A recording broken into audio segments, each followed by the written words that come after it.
Minasan konnichiwa und willkommen. And today is another tribute video. And this time, it's not about Mel Blanc like I did with the other one. It's about probably one of the greatest animation legends in the history of cartoons, Walt Disney. Walter Elias Disney was born on December 5th, 1901. His cartoon career began in the 1920s, 1920 to be exact, the same year my great-grandma was born. When he was doing a series of short subjects called Al's Comedies. And then around 1928, Walt Disney's Mickey Mouse in Steamboat Willie was one of the first cartoons to be synchronized to sound, even though Max Fleischer, one of Walt Disney's rivals at the time, was the one who pioneered the technology at the time. Then, by 1932, Walt Disney's Silly Symphonies cartoon Flowers and Trees became the first cartoon to be filmed in color. By then other studios tried to copy the series, like Max Fleischer's Color Classics, MGM's Happy Harmonies, and Warner Brothers' Looney Tunes and Merry Melodies. Then by 1937, Walt Disney's Snow White and the Seven Dwarfs came out. Many people were skeptical at first, because they thought they wouldn't sit through an hour and a half of cartoons. But wouldn't you know it, that movie became a huge hit overnight. And many well-known celebrities attended that premiere at the time, like the legendary Shirley Temple. But I'll talk about her in a different video. Then in 1940, just 1 year after World War II started, Walt Disney's Pinocchio came out, or Pinocho if you live in Spain or Latin America. And then by 1941, the same year Japan attacked Pearl Harbor, Dumbo came out. Let's go back to 1940 for a bit, when Fantasia came out. One of those fabulous Disney classics, because it was the first cartoon feature to be recorded in what we call Fantasound, which predates stereo sound and 5.1 Dolby Digital and DTS surround sound that most people have in their homes now.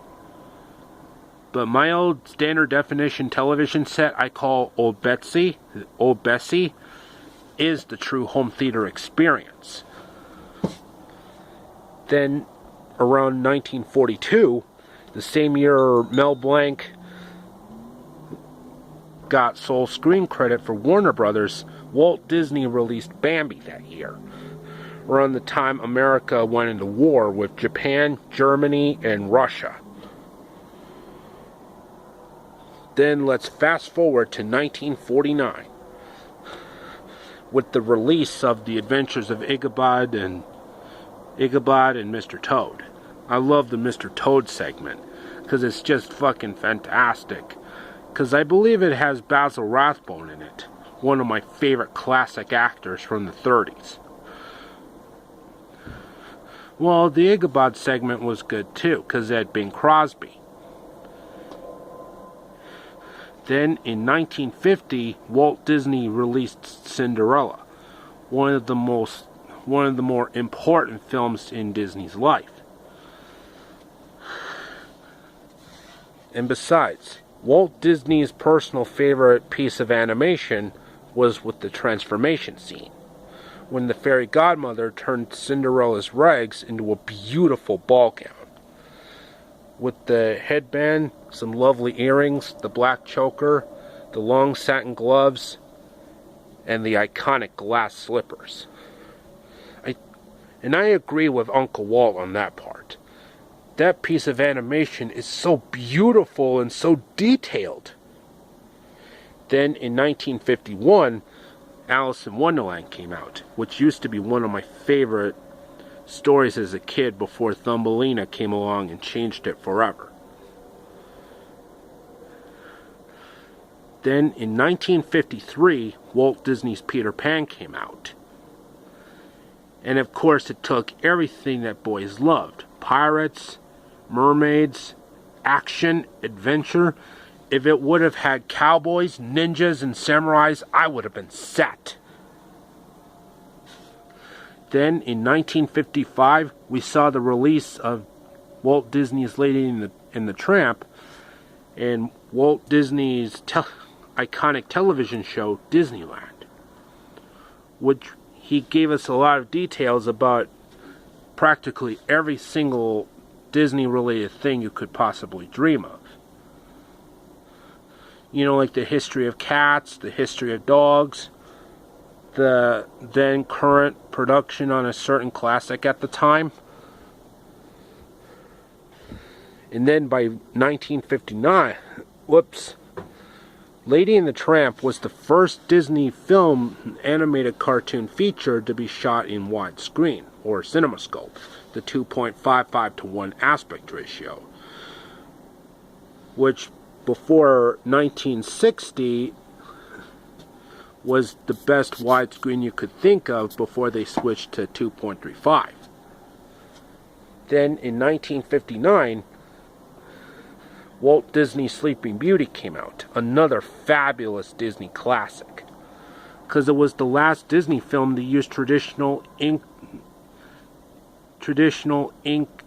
cells, and it was the first film to be shot in Technorama 70, which is basically a 70mm film print, which is a lot different from your standard 35mm film print, which of course was standard at the time.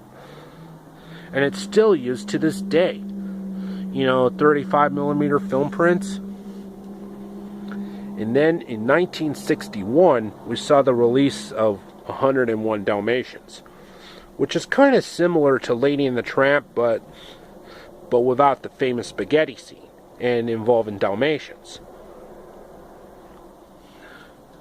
And then in 1963, we saw the release of The Sword and Stone, another fabulous Disney classic, because that was the last film Walt Disney worked on when he was still alive.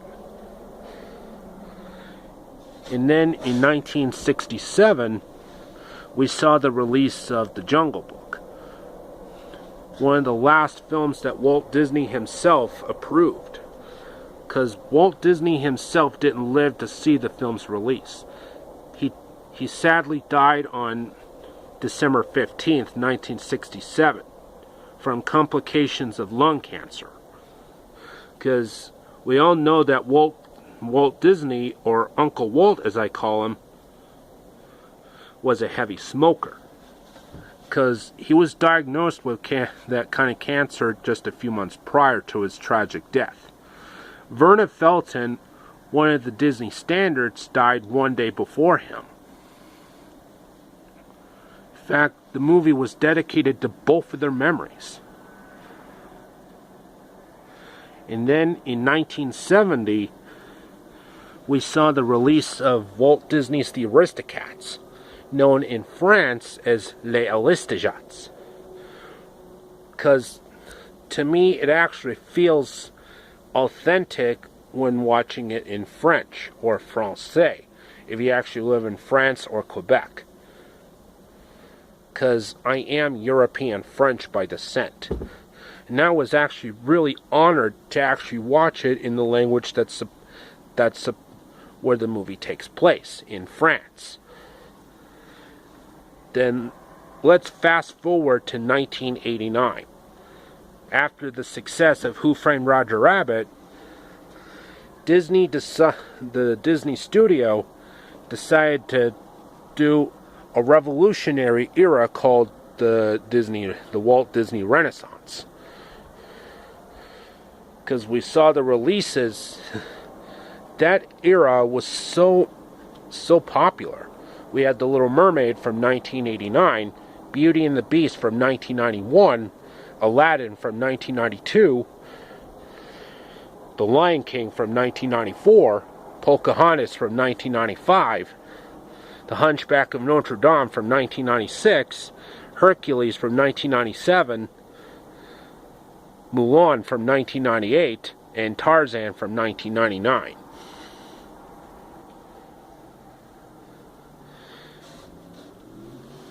I tell you, that studio really made a lot of profit off those movies. Most particularly 4 of the good chunk that came out during that era. Like The Little Mermaid, Beauty and the Beast, Aladdin, and The Lion King. The Lion King is basically a lion version of the William Shakespeare classic, Hamlet, while the sequel resembled more of Romeo and Juliet.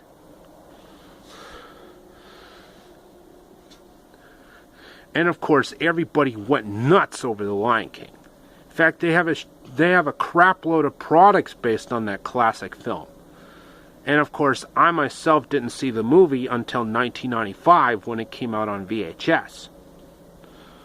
Which, of course, was a long time ago.